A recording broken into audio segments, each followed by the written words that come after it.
A girl stood alone in a place that felt familiar, until the phone rang. He opened his eyes. It was a dream, the same one again. Chilbok sounded annoyed on the call, mentioning the news children had been going missing. She asked why he kept refusing jobs. He replied that the work was hard and the pay too low. She cut him off, explaining a part-time worker hadn't shown up and they needed someone for one day. Then she added that the pay would be double. On the way, an old woman stopped him and offered a divination reading.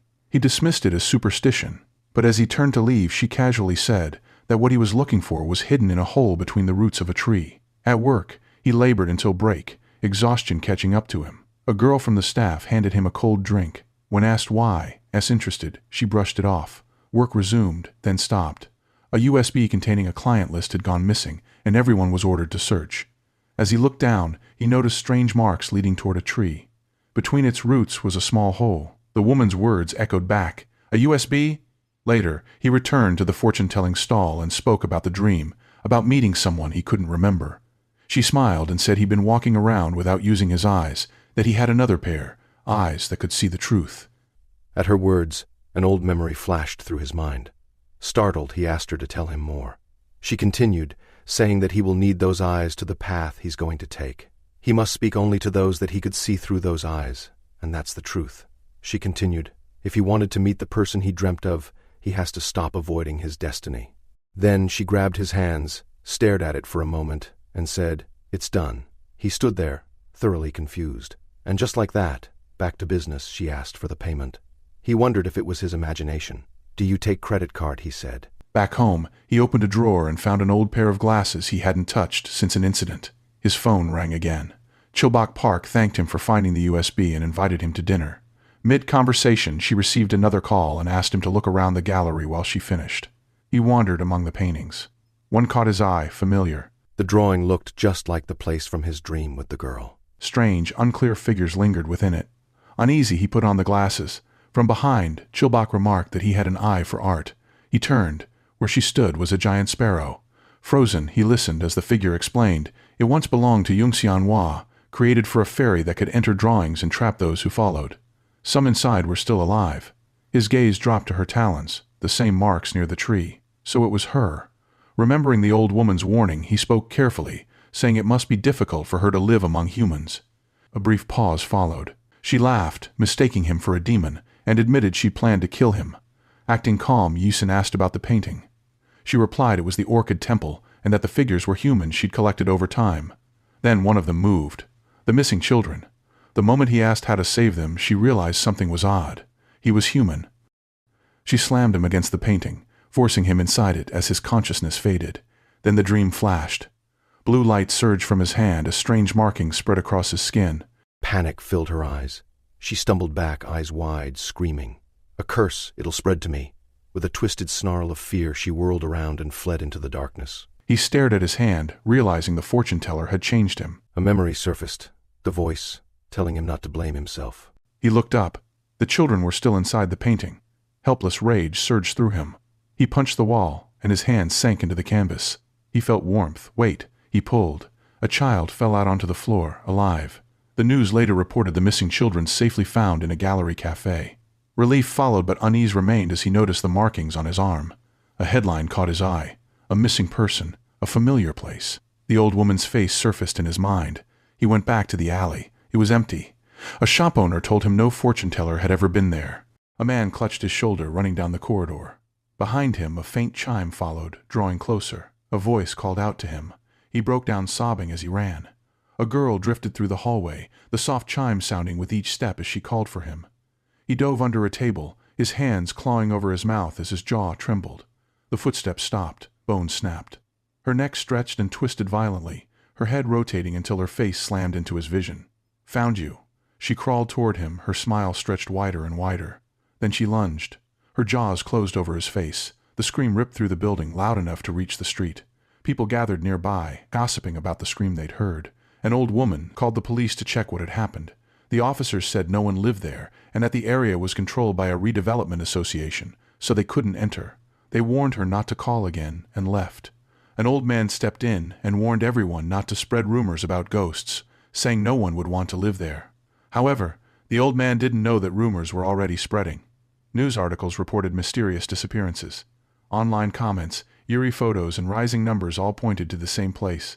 Later, an old woman said calmly that if he went there, he would meet the one he was looking for. She called it his destiny. If he paid, she said, she would pray for his safety. He nodded and reached for his card, expecting an old woman to pull out a card machine. He packed his things while the driver told him to hurry. Glancing at the boxes, the driver mocked him, asking if he was collecting books to eat, as it would make more sense to buy a proper house, especially since the place he was moving to was where people kept disappearing.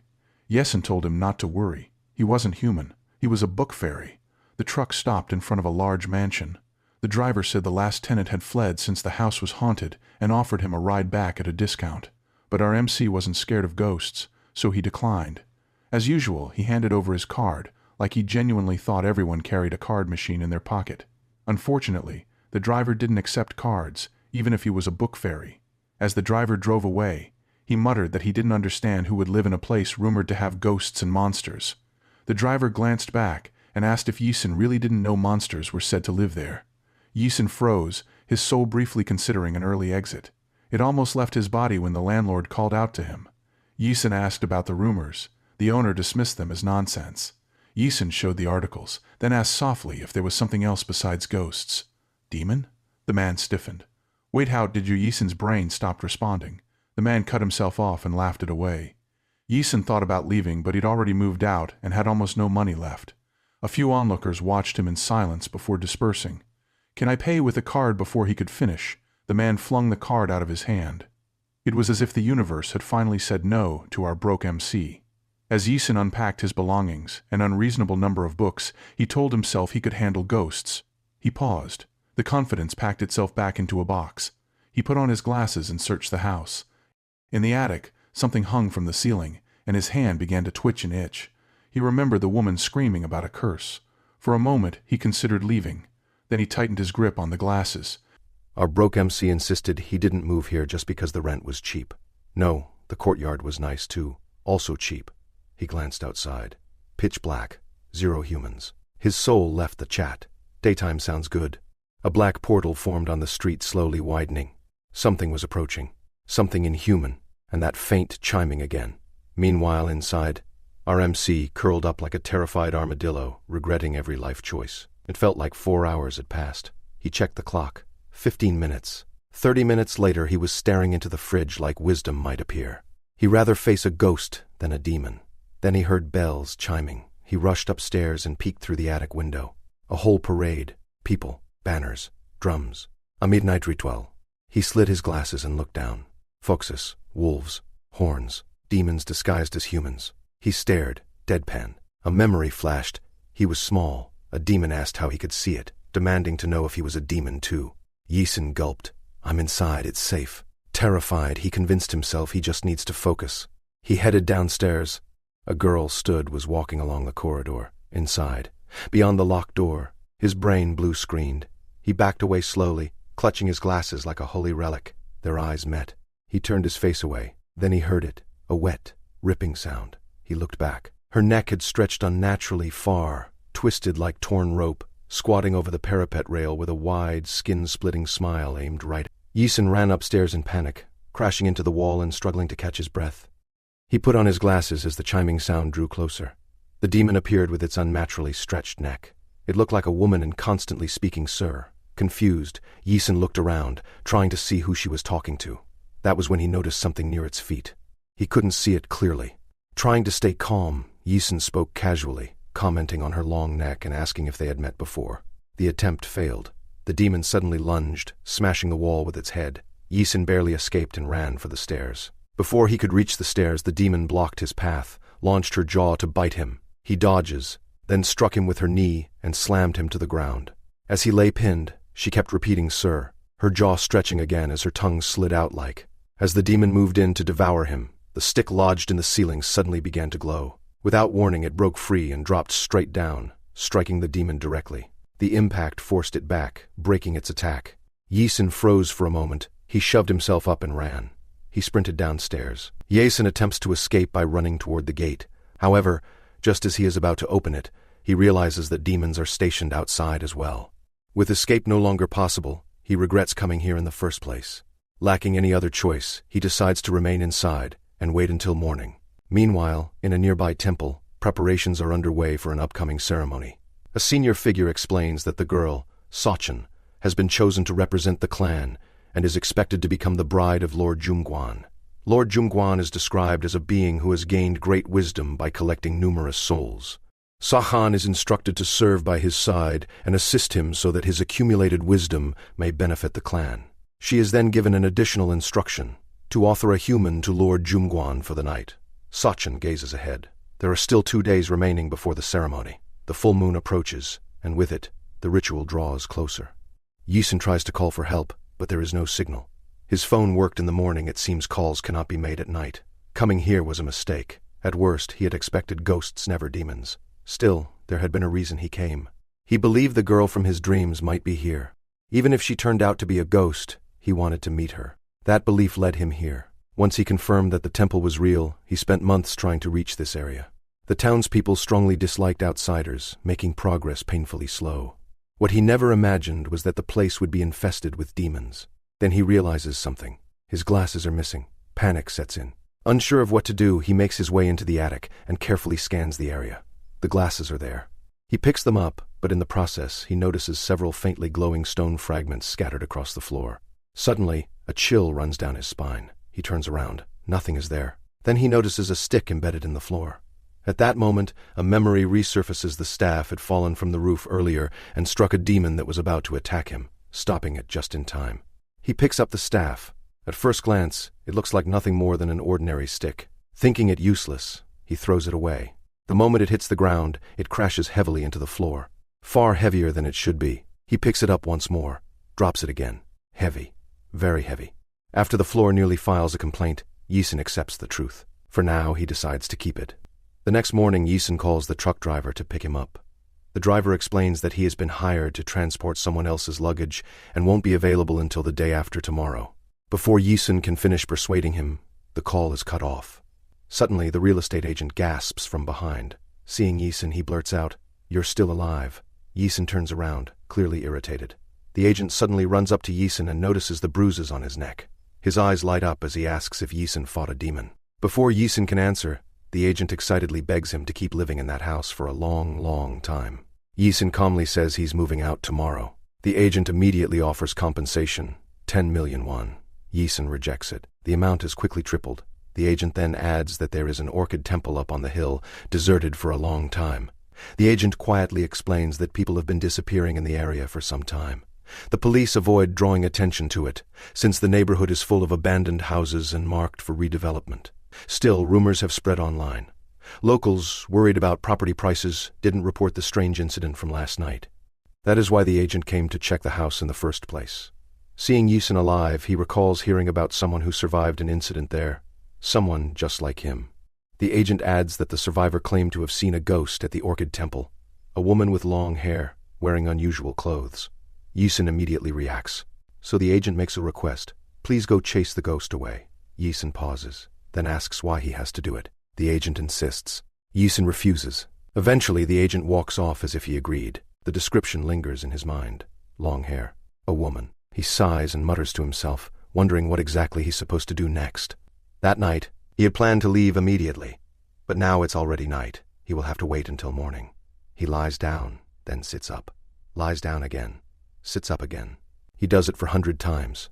At some point, he convinces himself that leaving tomorrow is fine. There's no guarantee he'll even see a ghost, and running into another demon like yesterday would just get him killed. He also has no proper weapon to fight demons with. Then his eyes drift to the stick. After a while, he decides to at least take a look. Just a quick peek at the Orchid temple, then straight back. Nothing bad will happen if he's careful. With that logic firmly in place, he heads out. Unnoticed, something follows him from behind, eyes faintly glowing. He walks uphill, wondering if the girl from his dreams is really connected to this place, and what he would do if she chose him as her next victim. The path feels wrong. He's sure he's walked for a while, yet the temple doesn't appear. It dawns on him that he might be walking in circles. Then he looks up. The temple is suddenly in front of him, exactly like the one from the drawing. The door creaks open on its own. Yisun swallows and calls out cautiously. Yisun enters the building and goes upstairs, where he finds a closed door. He approaches it carefully and opens it. Inside, a girl is sitting quietly. When she notices him, she looks up. smiles, and slowly stands. She begins to approach him without saying a word. She is beautiful, calm, and unsettlingly composed. At first glance, Yisun feels something is off. She doesn't look like the girl from his dreams. He has never seen this face before. Realizing this, he decides he should apologize and leave immediately. However, when he tries to speak, his voice doesn't come out. His body refuses to move. She comes closer, gently placing her hands behind his neck. Then her nails sharpens, close enough to kill him. At that moment, the stick in Yisun's hand begins to glow on its own. The girl notices instantly. Her expression shifts, and she pushes him away. She mutters about the overwhelming amount of mystical energy it contains and wonders if he is an exorcist. Pointing at him, she demands to know who he is and why he came here. Yisun finally manages to apologize sincerely for barging in. Before anything else can happen, a chill runs down his spine. He hears something behind him. The sound is familiar, and it is getting closer. A voice suddenly calls out from behind, "Sir, sir." Then Demon enters the room. Yisun immediately recognizes it. He hadn't expected it to actually follow him here.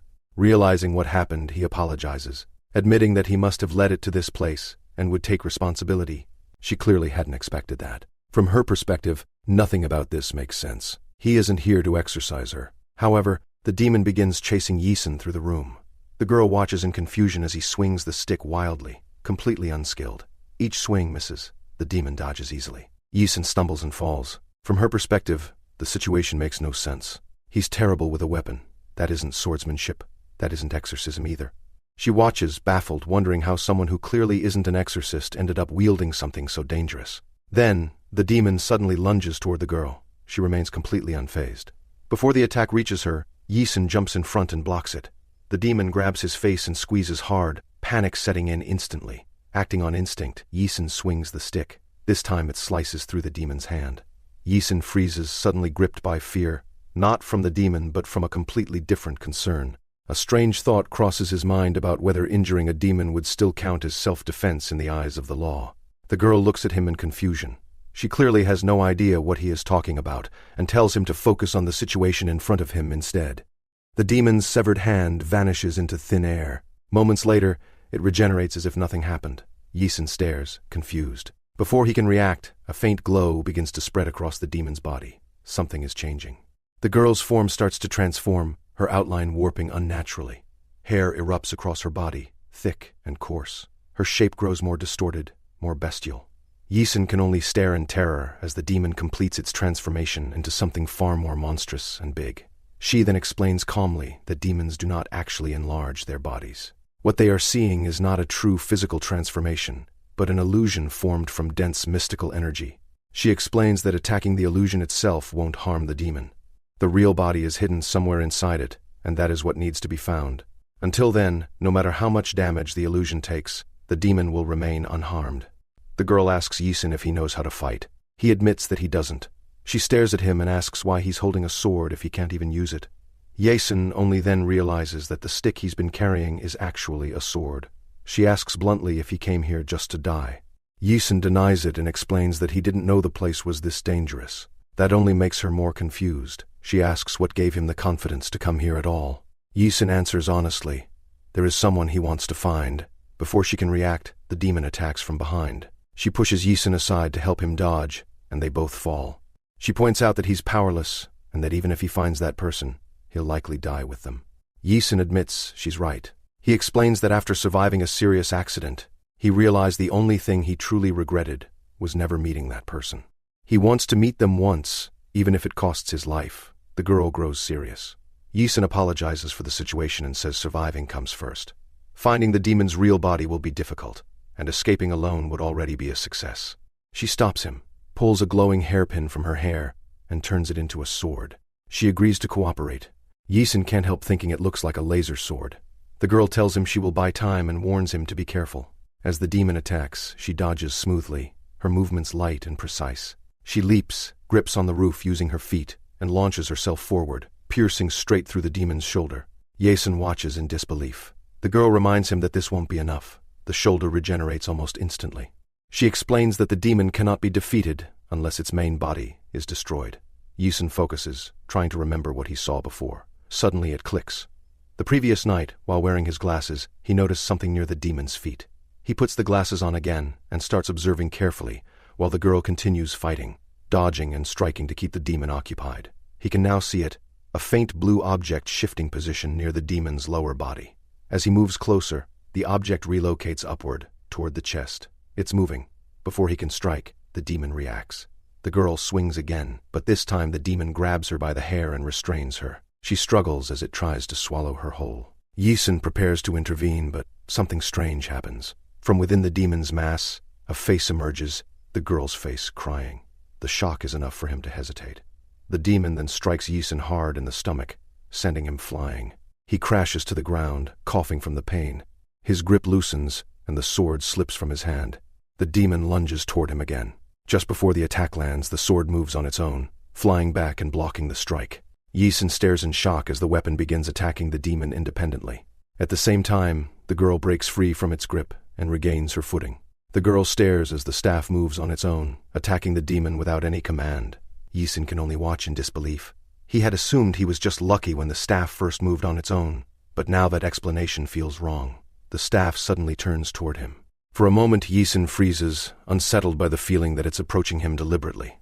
Then he hears it again, faint cries calling out as if asking for help. He can't tell whether it's real or just his imagination. Before the staff can launch itself again, Yisun grabs it, trying to stop it. Instead of obeying, the staff pulls him forward. He tells it to wait, but it drags him along anyway. The girl shouts at him to stop, warning that he'll get himself killed. The demon attacks again. Before Yisun can react, the staff swings violently and tears the demon's arm off. As it regenerates, Yisun sees the face again, a crying human face trapped inside the demon. This time, he's certain she's asking for help. Ignoring the danger, Yisun reaches out with his free hand and thrusts it into the demon's body. His arm sinks inside, and he feels something solid. He grabs it and pulls. There's a flash. Yisun collapses to the ground. The girl rushes over, watching anxiously. When the light fades, something small lies in front of him. A dog, quiet, unmoving.